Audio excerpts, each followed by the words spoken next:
अगले वक्ता के रूप में माननीय सदस्य श्री संजय सिंह।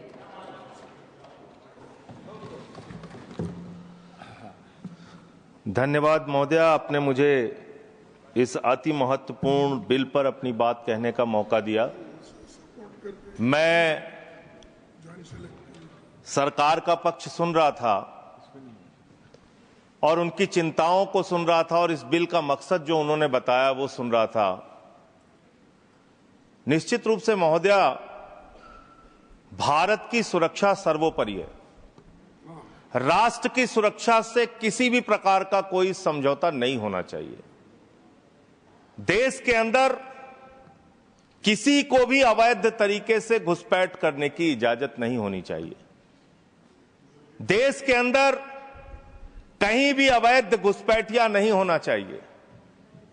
लेकिन पिछले 11 साल से इस देश के अंदर आपकी सरकार है। ज्यादातर राज्यों में डबल इंजन की सरकार है।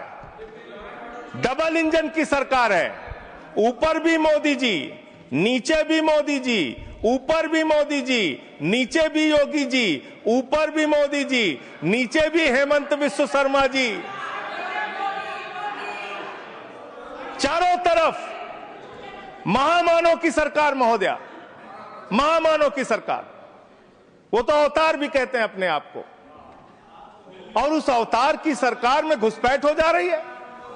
11 साल से हिंदुस्तान के अगर किसी कोने में अवैध घुसपैठिया है, अवैध रूप से कोई नागरिक रह रहा है, तो उसके लिए सीधे तौर पे भारतीय जनता पार्टी की सरकार और प्रधानमंत्री नरेंद्र मोदी जिम्मेदार है, कोई दूसरा जिम्मेदार नहीं है। बॉर्डर की सुरक्षा महोदया किसके पास है? बॉर्डर की सुरक्षा गृह मंत्रालय के पास है। बीएसएफ लगी हुई है वहां पे। चीन घुसपैठ कर रहा है। हम लोग चिल्लाते हैं, बोलते हैं, आपको उसके बारे में बोलने की फुर्सत नहीं। गलवान घाटी में हमारे 20 जवान शहीद हो गए, लेकिन शर्म आती है उस चीन के साथ आपने अपना व्यापार बढ़ाने का काम किया है, हिंदुस्तान का रुपया उन तक पहुंचाने का काम किया है।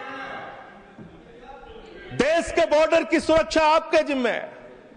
मैं बड़ा हास्यास्पद तर्क सुन रहा था, बहुत ही हास्यास्पद तर्क। यहां टीएमसी के हमारे मित्र बैठे हुए हैं, कह रहे थे बॉर्डर लगा हुआ है बंगाल के साथ, बॉर्डर लगा हुआ है आसाम के साथ, त्रिपुरा के साथ। उस समय कांग्रेस की सरकार थी, टीएमसी की सरकार थी, फला थी, डिमका थी। आधार कार्ड बन गया। आधार कार्ड बन गया, इसलिए उसी आधार कार्ड ने सब गड़बड़ कर दिया। और उसी आधार कार्ड की वजह से एक बांग्लादेशी घुसपैठिया बंगाल से चला, आसाम से चला, त्रिपुरा से चला, झारखंड पार किया, बिहार पार किया, यूपी पार किया, दिल्ली आ गया। और ये बेचारे देखते रहे, इन्होंने कुछ नहीं किया।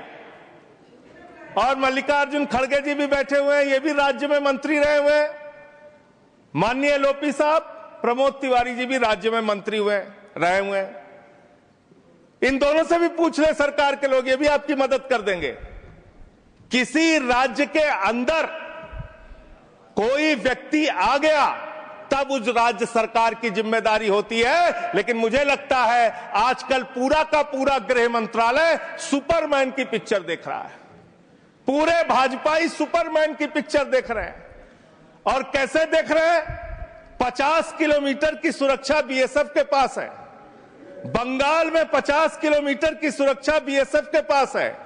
एक बांग्लादेशी खड़ा होता है, उस बॉर्डर पे खड़ा होता है जहां बीएसएफ होती है, जहां गृह मंत्रालय होता है। छलांग लगाता है वो व्यक्ति, 50 किलोमीटर छलांग मार के सीधे ममता जी के पास पहुंच जाता है। कहता ममता जी आधार कार्ड दे दीजिए। ये हो रहा है क्या? 50 किलोमीटर आप नहीं रोक पा रहे हैं। अपनी नाकामी आप नहीं बता रहे। आसाम के अंदर, त्रिपुरा के अंदर, बंगाल के अंदर जो बॉर्डर है वो आपके जिम्मे है। और उसकी सुरक्षा के साथ खिलवाड़ आपने किया है, गृह मंत्रालय ने किया है, भारतीय जनता पार्टी की सरकार ने किया है। आप अपने दोस्त राज्य सरकारों के ऊपर मरते हैं। अरे आधार कार्ड तो तब आदमी मांगेगा जब राज्य की सीमा में घुसेगा। जब 50 किलोमीटर सीमा की सुरक्षा आपके जिम्मे है तो आप क्या कर रहे थे? आपकी सरकार क्या कर रही थी? और वो बांग्लादेशी सुपरमैन है, वो सीधे 50 किलोमीटर फांद के आएगा, सीधे पहुंच जाएगा 50 किलोमीटर के बाद ममता जी के पास, हमें आधार कार्ड दो। ये कैसा तर्क है? ये कैसा तर्क है? और आपने कहा भारत के अंदर कोई भी नागरिक अवैध पासपोर्ट, अवैध वीजा लेके नहीं रह सकता।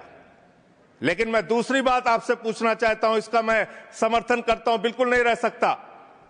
लेकिन जो हिंदुस्तान के डकैत आज विदेशों में बैठ के हमको चिढ़ाने का काम कर रहे हैं, जिन्होंने हमारी बैंकों को लूटा है, जिन्होंने आम आदमी का पैसा लूटा है, वो 20,000 करोड़ की लूट करने वाला नीरव मोदी और मेहुल चौकसी कई वर्षों से हिंदुस्तान छोड़ के बाहर बैठा हुआ है, चिढ़ा रहा है इस देश को। उस डकैत को आप पकड़ के अब तक क्यों नहीं ला पाए? जवाब दीजिए, क्यों नहीं उसका पासपोर्ट जब्त किया आपने? ललित मोदी आपका दोस्त, आपके नेताओं ने उसको भगाया हिंदुस्तान से। 3,000 करोड़ रुपए हिंदुस्तान की बैंकों का लूट के विदेशों में बैठा हुआ है, क्यों नहीं आज तक आप उसको वापस ले पाए? विजय माल्या 9,000 करोड़ रुपए हिंदुस्तान का लूट के, हिंदुस्तान के बैंकों का लूट के, हिंदुस्तान के आम आदमी का पैसा लूट के 9,000 करोड़ रुपए विजय माल्या विदेशों में बैठा हुआ है, आपको चिढ़ाता रहता है। तिहाड़ जेल की, माननीय तिहाड़ जेल की विषय पे ही बोल रहा हूं महोदया, विषय पे ही बोल रहा हूं, विषय पे इन्हीं लोगों से सीखा है, इन्हीं लोगों से सीखा है महोदया। वो Vijay Mallya, I am not eluding sir, I am not eluding madam, I am not eluding. मंत्री जी को बोलने तब दिया जाए जब मैं एल्ड कर रहा हूं। आई एम नॉट एल्डिंग मैडम। अगर बिल से बाहर ही बोल रहे हैं तो बिल से बाहर भी सुनने के लिए तैयार रहे। एकदम ठीक है, जब आपका मौका आएगा आप बोलिएगा। महोदया, हम लोगों ने टीवी चैनल पे खबर देखी, विजय माल्या आएगा, तिहाड़ के बैरक में रहेगा, यहां पे उसका रोका जाएगा, यहां उसको सजा दी जाएगी। टीवी चैनल वाले खबर चला रहे थे और ये लोग भी बोल रहे थे विजय माल्या को लाएंगे। 9,000 करोड़ रुपए की लूट करने वाला विजय माल्या आज विदेशों में बैठ के चिढ़ा रहा है। और एक ललित मोदी है, उसने कौन से देश की, संजय रावत जी, मुझे तो नाम में भूल गया, बानुआतू की नागरिकता ले लिया उसने कहा 1 करोड़ रुपए जमा करो, बानुआतू चलो, बानुआतू चला गया। अरे हिंदुस्तान, नितिन संदेशरा 6,000 करोड़ रुपए हिंदुस्तान का लूट के विदेशों में बैठा हुआ है, आपको चिढ़ा रहा है। और महोदया, मैं इस सदन का सम्मानित सदस्य हूं, देश के सर्वोच्च सदन का सदस्य हूं, बड़े दुख और पीड़ा के साथ आपके साथ कह रहा हूं कि इन बेईमानों का, जिन्होंने हिंदुस्तान की जनता के बैंकों में डकैती डालने का काम किया, उनको आज विदेशों में बैठा के मौज करा रहे हैं ये लोग। और मेरा पासपोर्ट जब्त है, मेरा पासपोर्ट जब्त है। क्या मैं हिंदुस्तान का नागरिक नहीं? क्या मैं इस सर्वोच्च सदन का सदस्य नहीं? मैं मेंबर ऑफ पार्लियामेंट हूं, मेरा पासपोर्ट जब्त है। मैं कहना चाहता हूं इनसे, अगर वास्तव में तुम्हारी नीयत साफ है तो आज हिंदुस्तान के अंदर 50 करोड़ से ज्यादा जिन जिन लोगों का बकाया है, सबका पासपोर्ट जब्त करो, कोई हिंदुस्तान छोड़ के भागने ना पाए। सबका पासपोर्ट जब्त कीजिए। आप अनावश्यक बातें करते हैं। 11 साल से आपकी राज्यों में सरकार, 11 साल से आपकी केंद्र में सरकार, और बांग्लादेशी घुसपैठिया आप नंबर नहीं बता पाते कितने भगाए आपने। आज बताइए कितने लोगों को आपने भगाया, कितने बांग्लादेशी घुसपैठियों को आपने हिंदुस्तान से भगाया 11 साल के अंदर। खाली राजनीति करते हैं। बंगाल का चुनाव आ रहा है, राजनीति शुरू, बिहार का चुनाव आ रहा है, राजनीति शुरू। अरे इससे ऊपर भी जाओ। और इन्होंने कितना बड़ा पाप किया वो भी बता रहा हूं, पूरे देश को सुनना चाहिए कितना बड़ा पाप किया इन्होंने। पंजाब के अंदर जो सीमा थी बीएसएफ की देखरेख में, उसको इन्होंने बढ़ा दिया, 50 किलोमीटर तक कर दिया। इसके साथ साथ इन्होंने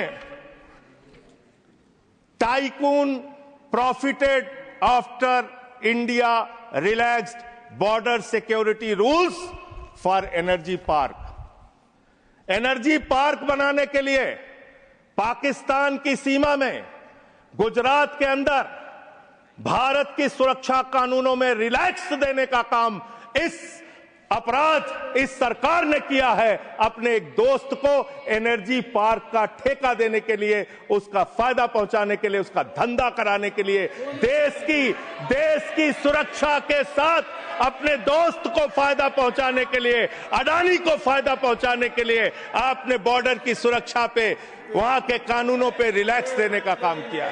कितने शर्म की बात है, कितने शर्म की बात है। एक दोस्त के लिए देश की सुरक्षा के साथ आप समझौता करते हैं। आप बोलेंगे आप वो लोग हैं जिन्होंने हमारे भारत के नागरिकों का अपमान किया। अमेरिका ने 144 करोड़ की आबादी वाला हिंदुस्तान, दुनिया का सबसे बड़ा लोकतंत्र हिंदुस्तान, दुनिया में भारत की बात जब आती है तो राष्ट्रपिता महात्मा गांधी से हमारी पहचान, भारत की बात जब आती है तो गौतम बुद्ध से हमारी पहचान, बाबा साहब डॉक्टर भीमराव अंबेडकर के संविधान से हमारी पहचान। लेकिन मुझे शर्म आती है कि हमारे नागरिकों को अमेरिका ने हाथ में हथकड़ी, पैरों में बेड़ी बांध के हिंदुस्तान की धरती पे पहुंचाया और आपको शर्म नहीं आई। आप हंस रहे थे, आप मजाक उड़ा रहे थे हमारे नागरिकों का। और हिंदुस्तान के अंदर जो हमारे नागरिक लाए गए अमृतसर के अंदर, उनको हथकड़ियां बांध करके जब उतारा गया, मान्यवर महोदया, जब उनको उतारा गया तो प्रधानमंत्री भी वहां उस वक्त थे, लेकिन उन्होंने सवाल नहीं खड़ा किया। जब उनको यहां उतारा गया उसके बाद उनको कैदियों के वैन में बैठा के हरियाणा छोड़ा गया। ये कर रहे हो आप लोग, ये कर रहे हो आप लोग। बॉर्डर की सुरक्षा के साथ सबसे ज्यादा खिलवाड़ करने का काम इस देश में, घुसपैठियों को सबसे ज्यादा पनाह देने का अब पाप अगर किसी पार्टी ने किया है तो उस पार्टी का नाम है भारतीय जनता पार्टी और उस सरकार का नाम है मोदी सरकार और उसका गृह मंत्रालय। फालतू की बातें मत करो, फालतू के बातें करना बंद करो। देश के अलग अलग दुनिया के अलग अलग हिस्सों में अगर इस देश की बैंकों को लूटने वाले चंद पूंजीपतियों को बिठाने का, मौज उड़वाने का अपराध अगर किसी ने किया है तो नरेंद्र मोदी की सरकार ने किया है, एनडीए की सरकार ने किया है, आप लोगों ने किया है। आपको बोलने का कोई अधिकार नहीं है। हम राष्ट्रभक्त थे, हैं और रहेंगे। आपसे किसी भी प्रमाण पत्र की जरूरत नहीं है। आप लोगों का इतिहास हिंदुस्तान की आजादी के आंदोलन में गद्दारी का इतिहास रहा है। बहुत बहुत धन्यवाद महोदय।